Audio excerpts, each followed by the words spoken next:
buenos días. Estamos con la doctora clínica Carolina Jacobo. Le vamos a estar haciendo una serie de preguntas sobre el área clínica en psicología. Y empiezas. Okay. Bueno, pregunta número 1, ¿cuál es el objetivo principal de una evaluación psicológica en adultos?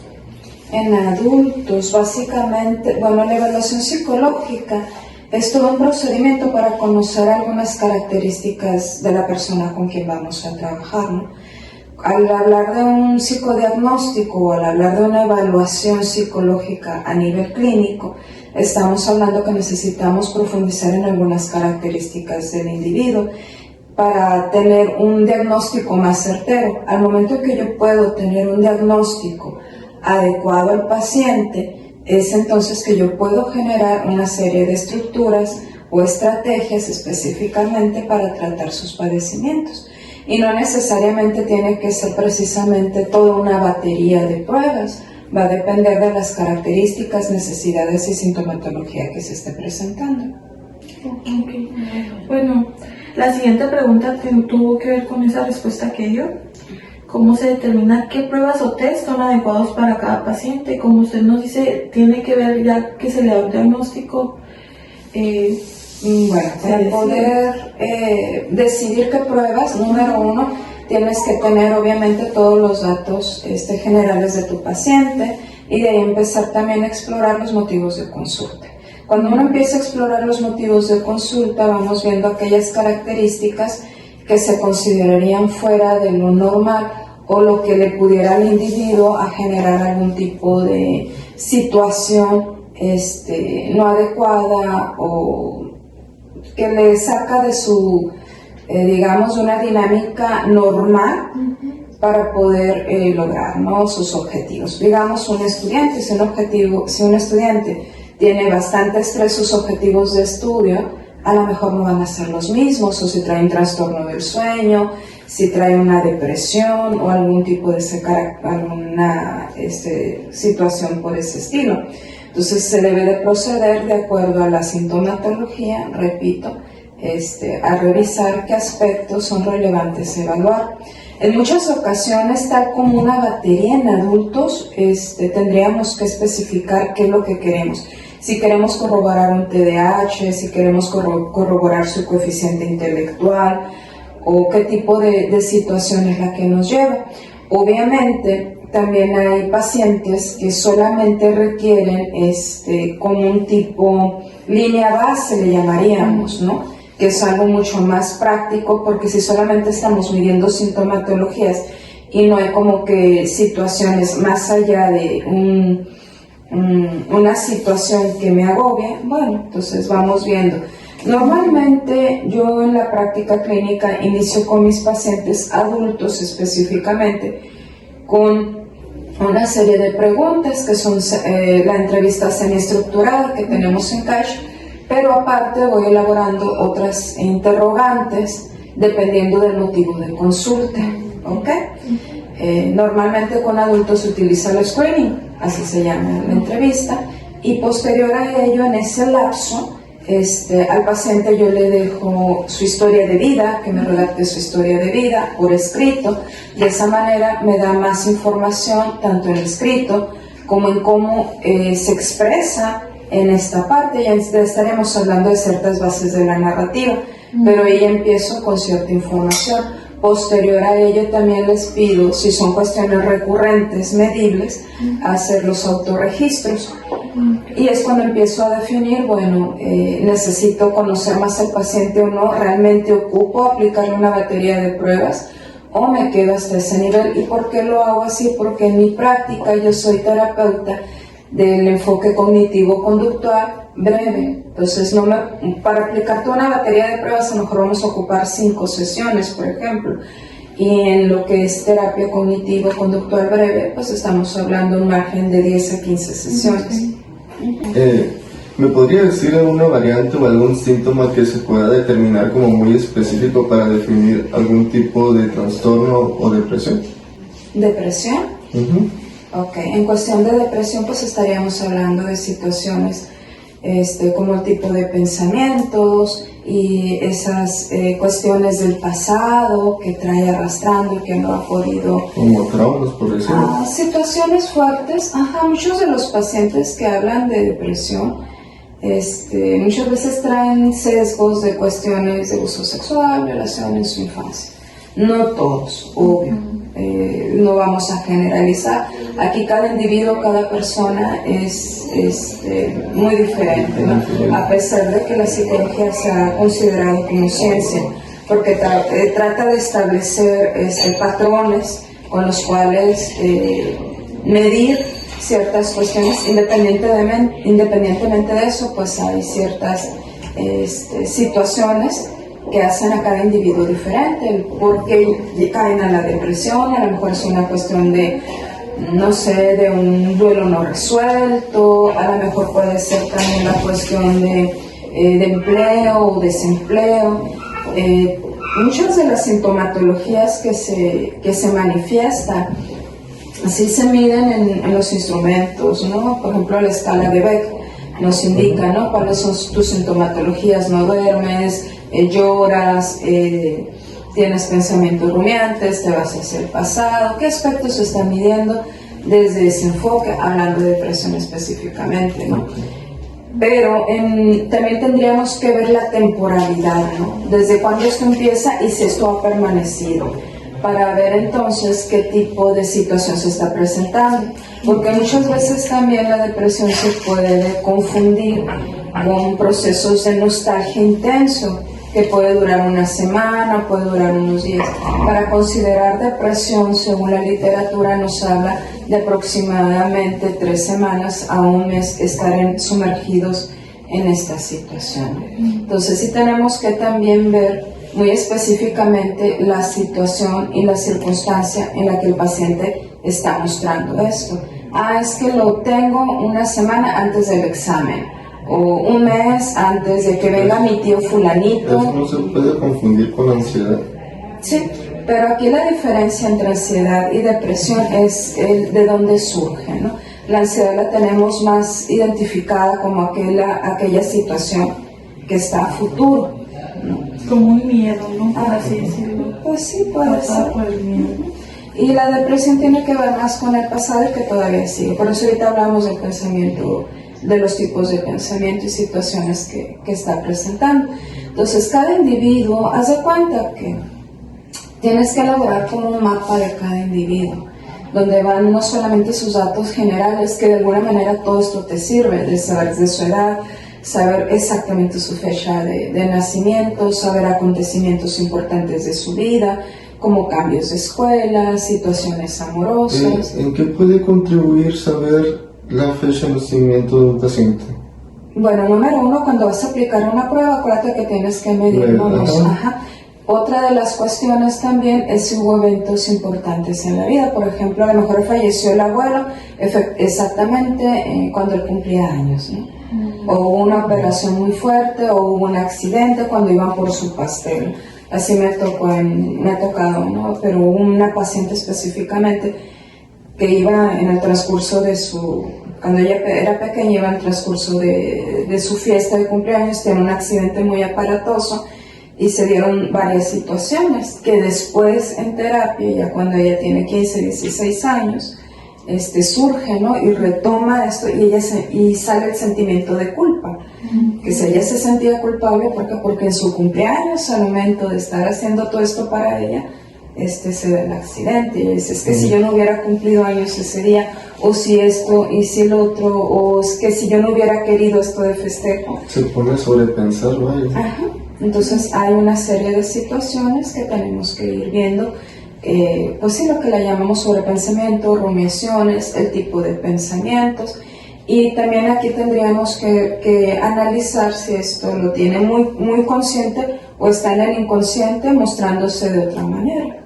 ¿Cómo se puede mostrar de otra manera? Pues en cómo se reactiva en esas fechas sus emociones. Esta persona, por ejemplo, no lo tenía tan, digamos, tan consciente hasta el momento que empieza el proceso terapéutico y se empieza a escarbar un poquito y empieza a surgir estos aspectos, ¿no? Que en realidad ella tenía esto, pero nunca se animaba a hablarlo porque no tenía, digamos, la red de apoyo para poder expresarlo, ¿no? Entonces ahí cambia un poquito la Maestra, y por ejemplo, ahí en esos casos la terapia que podría aplicar sería, por ejemplo, el psicoanálisis, aunque sea una niña. Bueno, tendríamos que hablar de enfoques, ¿no? Dentro también de la evaluación psicológica también hablamos de enfoques. En mi caso particular, yo comentaba hace un momento que mi enfoque base en la terapia cognitivo-conductual breve.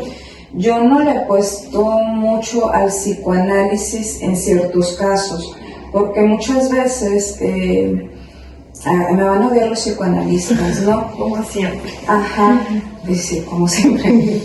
Pero muchas veces es revictimizar a la persona. Entonces, dentro de los enfoques que yo trabajo, como la terapia breve, no revictimizamos, sino trabajamos, digamos, con las fortalezas, con los logros, con el aquí y el ahora del paciente. Y si necesitamos husmear un poquito en su pasado, como hace ratito lo decíamos, con la historia de vida, pero solamente para rescatar ciertos aspectos y sí conocer qué aspectos ha tenido en su pasado, pero no los vamos a revictimizar. Otra de las cuestiones es que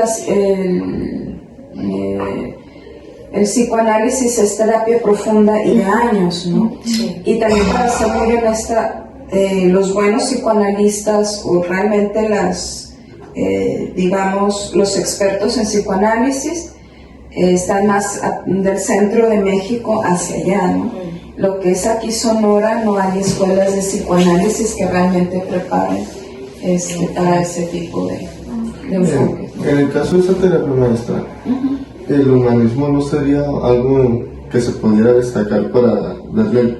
Mira, todos los enfoques tienen su parte buena, sin desmeritar a ninguno. Ahorita dije eso porque son un poquito más sensibles los psicoanalistas, y hay psicoanalistas en Sonora, pero no están las escuelas. Entonces, lo que hacen los psicoanalistas aquí es que entre ellos estudien el psicoanálisis, no es como que los estén formando como tal. ¿Sí me explico?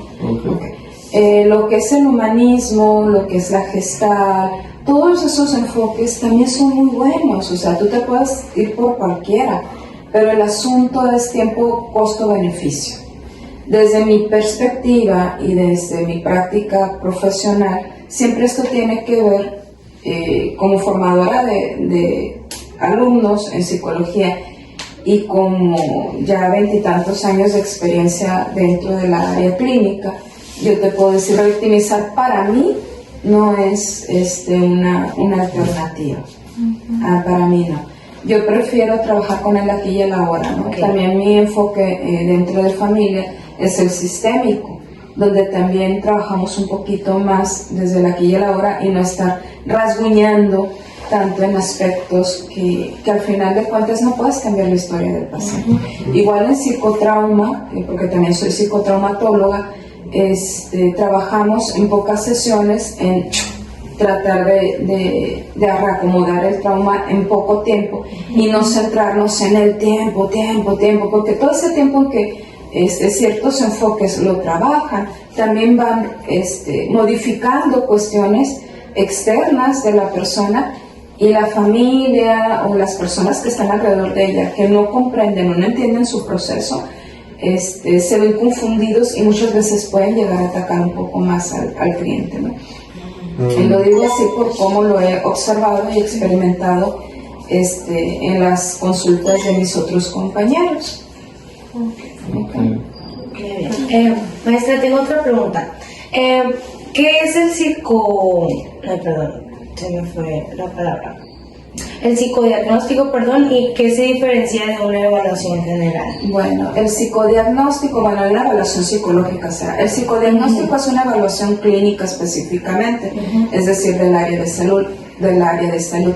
Y una evaluación psicológica lo puedo hacer a una escuela, lo puedo hacer a una institución, a una empresa, como se puede iniciar incluso como una detección de necesidades, ¿no? Que es un poco diferente porque no es algo tan específico y sobre un aspecto de una sola persona. Muy bien. Más bien sería como un tamizaje, no sé, un maestro nos mencionó que algo así se hacía, por ejemplo, en escuelas o en empresas también, pues como que aplicar ciertos exámenes o test. Pues sí, sería como, digamos, analizar los focos, ¿no? Prendidos. Ok. Por ejemplo, aquí en Edson se nos aplican pruebas, por ejemplo, lo que se hacen ustedes, ¿no? La evaluación al docente, lo idóneo es que todos los alumnos la respondieran, pero no todos los alumnos la responden. También a nosotros los docentes o personal de Edson se nos aplican ciertas evaluaciones para ver cómo está el clima laboral, cómo está el estrés, lo ayudar. Pero ya una evaluación psicodiagnóstica va a ser algo más clínico, va a ser una propuesta de intervención. Sería, un psicodiagnóstico sería como que yendo a algo más específico. Más a lo clínico, pues, o sea, no es como que a todos, sino que en terapia tú vas y yo te hago una valoración, entonces ya estoy hablando de un área más específica dentro de la psicología que solamente ver un solo aspecto, por ejemplo ahorita lo que les decía, el clima laboral, pero ya no estoy profundizando en otras cosas, o el estrés, ¿no? A la empresa, pero no estoy profundizando en otras cosas. Entonces son cuestiones diferentes. Con un paciente te comprometes a hacer, como ahorita comentábamos, una radiografía o una exploración un poco más completa, donde puedas ver todos aquellos aspectos que requieran buscar el cambio para lograr la mejora de la calidad de vida de ese individuo. En cambio, por ejemplo, llego a una evaluación a una empresa o a alguna escuela o a alguna institución, pero a lo mejor no me voy a comprometer al cambio, simplemente voy a evaluar. Es lo que hacen, por ejemplo, en las materias de metodología. Metodología, pueden crear ustedes su instrumento, porque está la diseño de instrumento, o pueden agarrar un instrumento solamente para aprender a hacer la base de datos. Pero si no interveniste, si no creaste o no buscaste un cambio, simplemente se queda en una evaluación. Maestra, ¿y qué aspectos se evalúa en un psicodiagnóstico? Pues voy a evaluar dependiendo del paciente, lo que ahorita estábamos comentando, dependiendo del síntoma, del motivo de consulta, de los aspectos que se estén considerando en tu terapia, es lo que tú vas a evaluar. ¿Eso es técnicamente lo mismo o se varía dependiendo? Mira, por ejemplo, varía.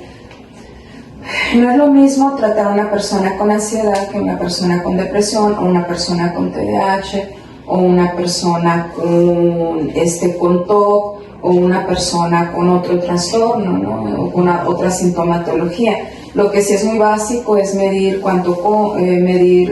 la calidad del sueño dentro de las variantes del inicio, ¿no? Lo que es calidad del sueño, lo que es su alimentación, sus hábitos cotidianos. Si te encuentras con una persona en adicción, pues entonces ahí hablaríamos de otras cuestiones y también tendrías que analizar bien qué tipo de pruebas aplicarías dependiendo del motivo de consulta. ¿Y usted, maestra, qué criterios utiliza para evaluar? O sea, ¿el DSM-5 o...? Mira, el DSM-5, al igual que el CIE-11, lo que busca es lo más cercano a una realidad.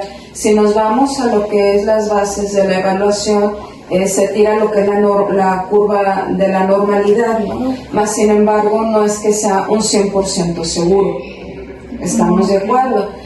Porque es un instrumento que ha sido creado como base, como tu apoyo para diagnosticar.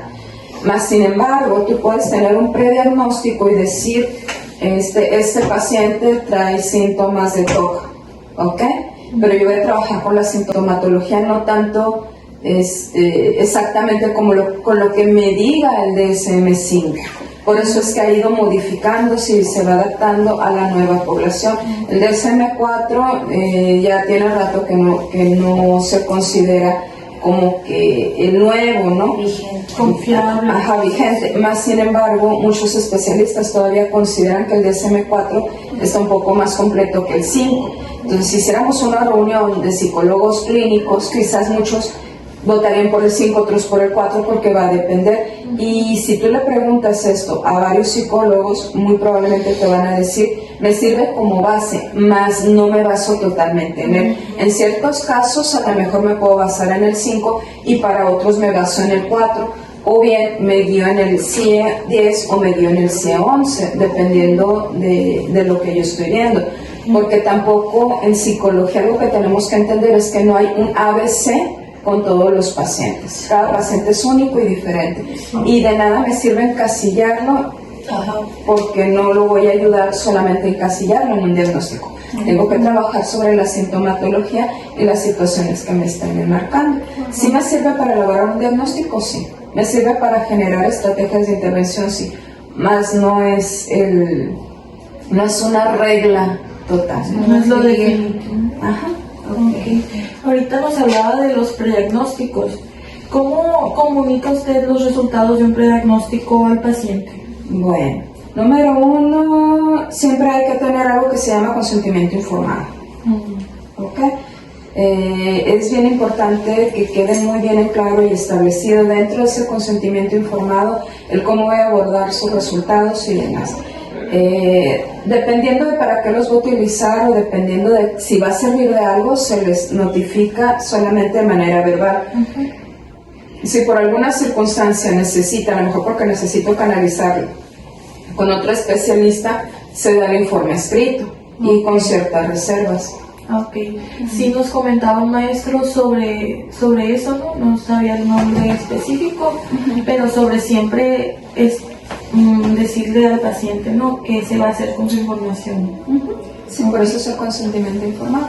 Ya desde ahí lo estás diciendo, toda la información que de aquí me arroja será retomada para usted y de aquí no va a salir. Ok. Pues esas eran todas nuestras preguntas por el día de hoy, maestra. Muchas gracias por su disposición a responderlas y que tenga muy buen día. Muchas gracias. Gracias, corazón.